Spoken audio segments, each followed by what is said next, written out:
Dear students, আজ তোমাদের বোঝানো হবে পেয়ার অফ ওয়ার্ডস যেগুলি সেন্টেন্সে অত্যন্ত সেন্সিটিভলি ইউজ করতে হয়, যেগুলার মিনিং ভিন্ন এবং যেগুলার মিনিং হচ্ছে ভিন্ন, স্পেলিং হচ্ছে ভিন্ন, বাট প্রনাউন্সিয়েশন হচ্ছে একই বা সেম। আমরা একটু দেখে আসি, মূল আলোচনা চলে আসি।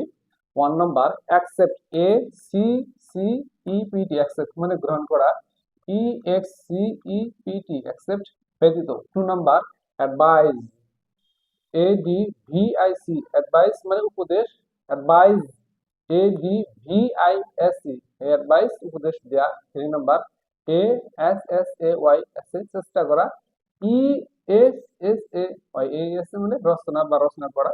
4 নম্বর, ক্যালেন্ডার, CALENDAR ক্যালেন্ডার, দিনপঞ্জি, CALENDR ক্যালেন্ডার, যেটা আমরা আয়রন করি, আয়রন করার মেশিন বা কাপড় ডলার মেশিন।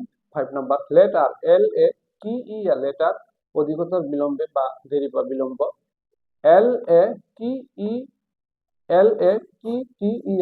পরবর্তী। 6 নম্বর,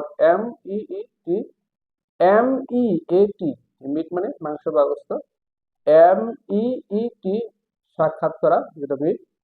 7 নম্বর, PAPER পেপার কাগজ, অথচ PEPPER পেপার মানে মরিচ। ডিয়ার স্টুডেন্টস, এই ধরনের ওয়ার্ডগুলি স্পেলিং দেখা যাচ্ছে এখানে ভিন্ন রকম হচ্ছে, বাট প্রনাউন্সিয়েশন এখানে দেখা যাচ্ছে একটু একই। এখানে স্পেলিং এখানে ভিন্ন, মিনিং গুলো ভিন্ন, বাট এখানে প্রনাউন্সিয়েশন গুলো সেম। এগুলি ব্যবহারের ক্ষেত্রে, সেন্টেন্স ব্যবহার করতে অত্যন্ত আমাদের সজাগ থাকতে হবে, নচেত সেন্টেন্স গুলি ভুল হয়ে যাবে। একটু ভুল করলেই আমাদের দেখা যাচ্ছে সেন্টেন্সের মিনিংটা উল্টো হয়ে যেতে পারে, অনেকটা বিপরীত হয়ে যেতে পারে, কনফিউজড বোধ করতে পারি আমরা। তো এগুলি যখন আমরা সেন্টেন্সে ইউজ করবো, এই ধরনের ওয়ার্ডগুলি অত্যন্ত সতর্ক থাকতে হবে এবং আমাদের সজাগ থাকতে হবে, তাহলে আমরা সঠিকভাবে ইংরেজি বলতে পারবো, লিখতে পারবো। সো এই ধরনের পেয়ার অফ ওয়ার্ডস বা কনফিউজড ওয়ার্ড নিয়ে আমরা আরো ভিডিও দিচ্ছি তোমাদের সামনে। তোমরা অবশ্যই চলতে থাকো, ক্যামেরা দিকে থাকো। তোমরা অনেকগুলি ভিডিও পাবে এই ধরনের ওয়ার্ড বা কনফিউজড বা পেয়ার অফ ওয়ার্ডস নিয়ে। আমরা অনেক নতুন নতুন ভিডিও দিয়ে তোমাদের পরবর্তীতে হাজির হবো। সে ভালো থাকো, সুস্থ থাকো। Thank you.